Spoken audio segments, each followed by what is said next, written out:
Hey folks, Dave Nadig here, financial futurist at VettaFi. Had the opportunity to sit down with Pat Chiefalo, who's the head of the ETF business for Invesco in Canada. We talk about cross-border investing and how that's really become a big issue, both from the perspective of an issuer in the United States bringing product into Canada, but also some of the attraction for US investors and looking at some of the innovative Canadian products that we just don't have access to here in the US. We talk about Invesco's strategy of really bundling up some of those products, focusing on things like factors and smart beta. We talk about some of the challenges in the regulatory environment and really a lot about how the asset allocation world has shifted in this more volatile world we find ourselves living in. Hope you enjoy it. I know I did. Cheers. What's changed about the ETF market in Canada? It's constantly changing. You know, we started off pretty plain vanilla, I think, like most of the globe, but we kicked off a lot of more esoteric areas. Some people might remember kind of the levered ETFs. Actives, we got started quite early. So a lot of these more different exposures beyond the more plain vanilla market cap ETFs, we kind of started a lot of that here, which is great. It was a hub for innovation, lots of exciting things, and I think that continues today.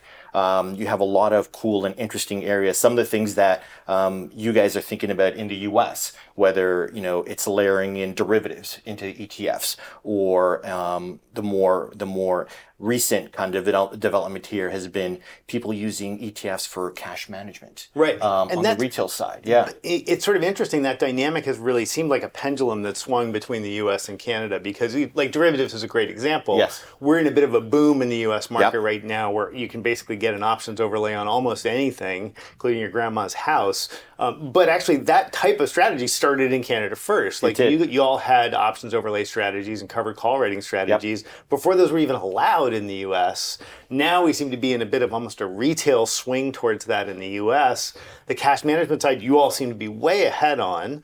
But that's changed too recently. Do you feel like the regulatory structure is as flexible and innovation centric as it was 15 years ago, and sort of maybe the heyday of ETF innovation here? So I think it strikes a good balance. It strikes a good balance between kind of oversight, making sure the products do what they say on the tin, that investors can understand them, that they're clear. All those things are super, super important. But I think it also allows for some innovative things to develop in the space. So all that I think is kind of true. There's always going to be nuanced differences between our regulators, yours, globally, etc. But I think it provides that kind of happy medium to continue to develop and do cool, interesting things. At the same time, provide the right oversight. And there's always types of reviews, sort of questions from the regulators.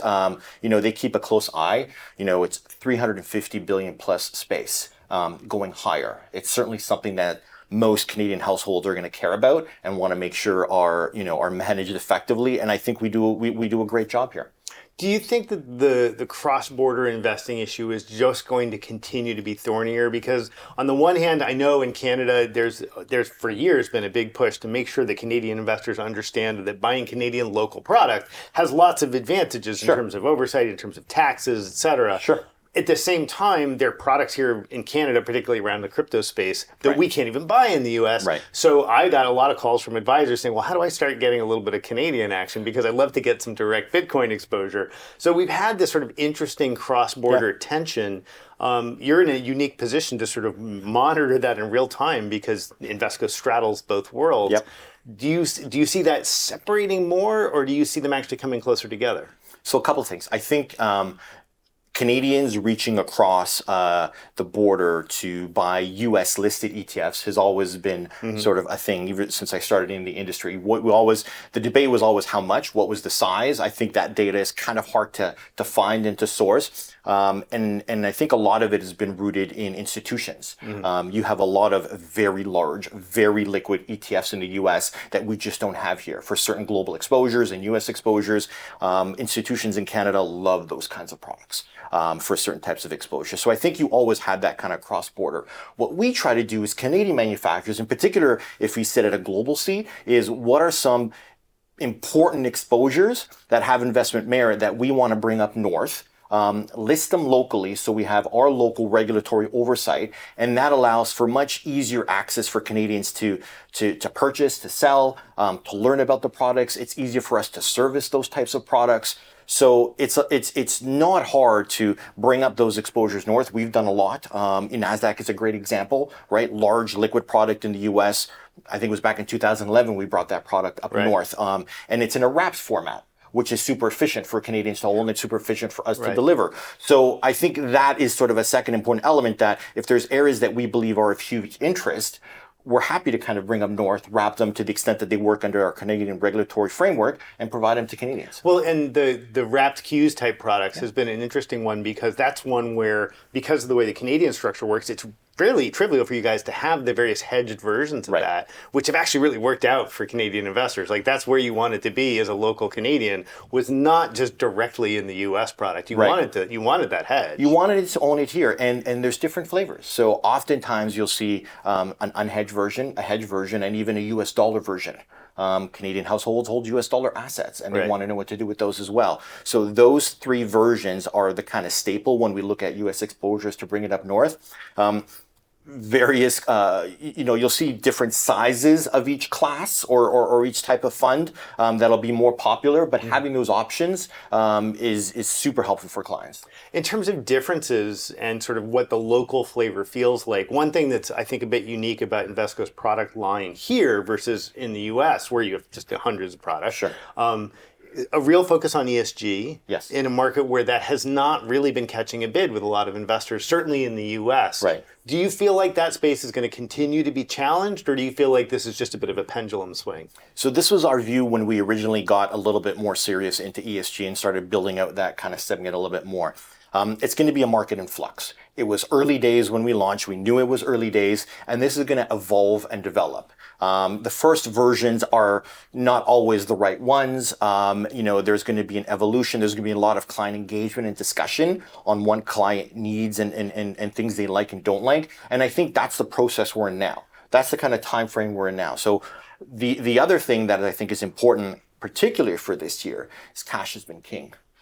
Risk has been off, and any kind of equity beta strategy that didn't look a lot like cash or feel a lot like cash or like a safe investment probably took a back seat to how can I kind of protect my assets in the meantime, while interest rates sort themselves out, economies sort themselves out. All this stuff I think is still in TBD, to be figured out what's going to happen. I think when investors feel more comfortable, they'll be able to look at more risk-on strategies, including ESG, including anything else. At the moment, though, the conversations we have with clients are dominated by how can I take risk off the table? If I'm going to have equities, I want it to be selective. Maybe I want it to be a little bit safer. So that's been the predominant conversations this year. So it's put a lot of these, different strategies a little bit on the back burner. But I think there's still lots of development happening in the space. And that issue of playing defense with your equities, right? That's one that sort of comes up every time we get a little bit of volatility in the market. Everybody runs to I want high quality, I want low volatility, I want income streams, right? Is it as simple as those three things? Because I look through your product line, I look at what's sort of hitting with advisors. It's equities that look more like bonds, right? Long duration equities, if you will. It's anything that's doing risk management and buffering and putting options overlays around those things. It's alternative weighting schemes that get you out of the Magnificent Seven. You guys have a lot of equal weighted product in the mix as well. And then it's things like low vol or multi-factor, things that gear you towards some vague definition of quality. Those have been the story for 20 years. Is there anything new in that space, or is it about getting those betas more and more refined so they really address investor needs? So I'll take it down the kind of multi-factor question, because multi-factor I've been involved with for a lot of years. Factors and factor investing I think is really hard to get right. Whether it's from a product construction standpoint, a factor selection standpoint, how investors use them, it's a really hard thing to get right. I think like some of the other strategies, it's had time now to be in market and to sort itself out. People have spent a lot of time trying to understand how they apply it and how they use it. We recently launched some products in Canada around dynamic multi-factor, which is a strategy we've had in the US. Which has done incredibly successful, right? Flows, more importantly though, performance. And so it's a strategy like we talked about earlier, we wrapped and have brought it up north for Canadian investors to use. That is the same product. It's similar. It's the same product. We just wrap it and bring it up north. Super efficient to do. And now we offer it here. And you're right. We're getting a lot of interest, conversations around trying to understand what these products are and how they work. And this is how I think these products are really a next generation version of factor investing, because they're not offering factor investing, putting it on the table saying you pick, Right. or we'll smash them all together and here, buy them all. This is leveraging factors to create portfolios that we believe will provide incremental return given the current economic environment. That's different. That's new. Factors have always been you decide, you can pick, you figure it out. We're using it as a tool and providing the outcome for investors to purchase, to buy, and to hold. You're not trading these around. Right. You're not selecting. Is some of that a shift in the client base? Because sort of the first generation of factor products, maybe 10, 12 years ago, they were like you described, it's like quality, small cap, single value, factor, right? All you very figure simple, out what you want. Right. And that always struck me as a building block approach that was great if you were a hedge fund manager, or even if you were just a long-term mutual fund manager and you were trying to do that kind of work. Yes. Or if you were a quant and you needed inputs in your model. Yes. But a single ticker type solution for that has been tough in the US until very recently. Canada's really leaned into those sort of single ticker type solutions. Is that really the angle here? A multi-factor is looking more at that retail audience, which is more comfortable saying, hey, this is my equity allocation. It's got one ticker. I think so. So you always have to, and I always bring it down to how clients build portfolios. And sure, they can spend a lot of time thinking about which factor, how do you produce the factor, is it a real factor, how do you define it? That's all cool and interesting, but I think certainly in retail space, you're building portfolios. You want to build portfolios that are going to work for clients, that are going to help them achieve their financial goals, and you really want to spend time on asset allocation, robust products, thinking about what can I add, what do I not need anymore. So I think that's a better place to be spending time. And that's why I think the products that we've offered fit nicely into that niche. So you understand the strategy, you understand what it's going to do for you, and then you can park it in a part of your portfolio, whether we have it now for international equities, we have it for US equities, you can park it in those allocations. And we believe they're going to continue to work for you and provide that exposure different from a traditional market cap, different from other active type of exposures. So I think I always like and gravitate to those type of solutions because I think they work well and they fit nicely into how retail investors thinks about building portfolios. And it sounds like your timing here is pretty intentional. I mean, you started off by saying that, cash has been king, but we feel like that might be changing.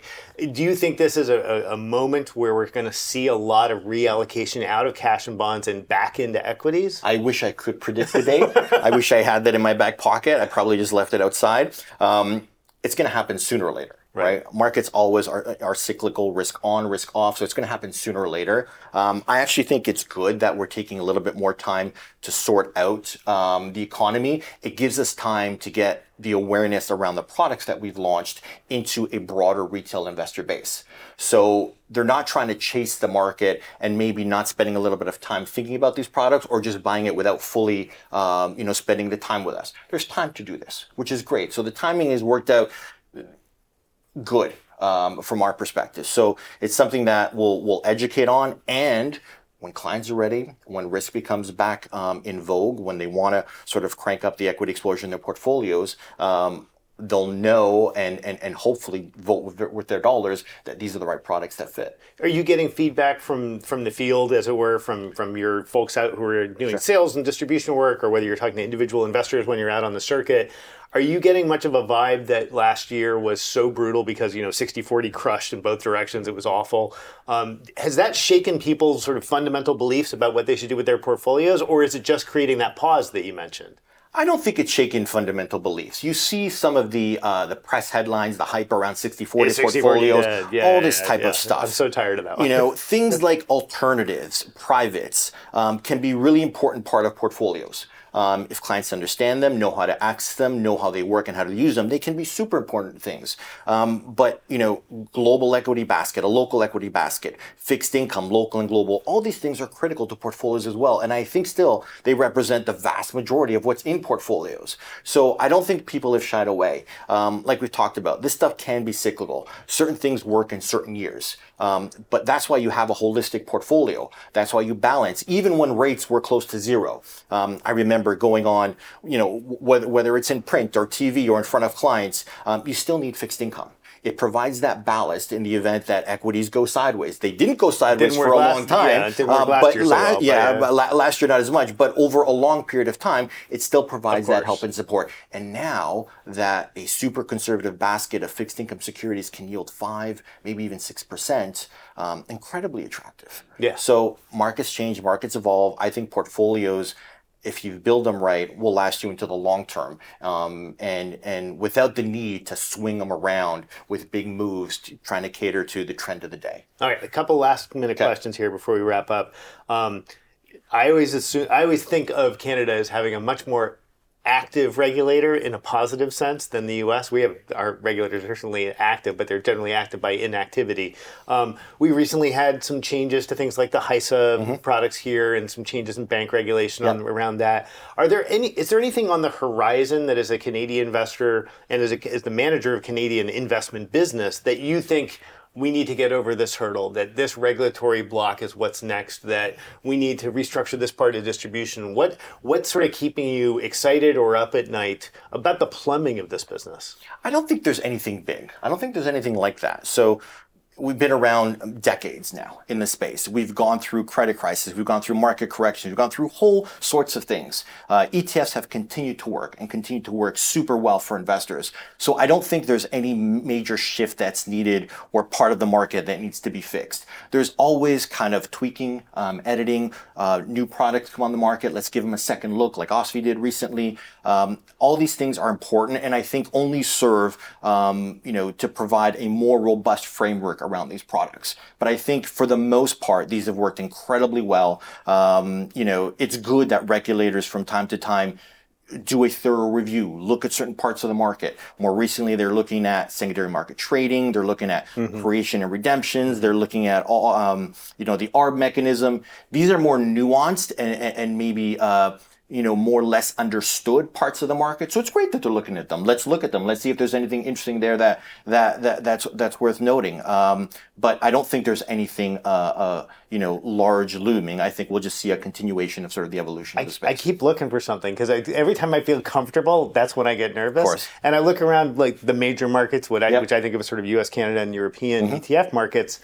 Everything seems pretty well baked. Like there doesn't seem like, obviously there's lots of little stuff. I mean, I remember, staying up late at night and sleepless nights about worrying about, our fixed income ETFs during the early 2000s, the credit crisis of 08 or 09. We've been through a lot of different market challenges, and ETFs have continued to be resilient. There's no, alternative to experience. Right. I mean, and they've had a lot of experience in a lot of different markets. Every year feels like always something different, but so far it's been really, really well. Well, and there's guys like us staying up all night worried about it. We do, and I do, yeah. This has been great. Thanks very much. Awesome. Thanks for your time. This is super fun.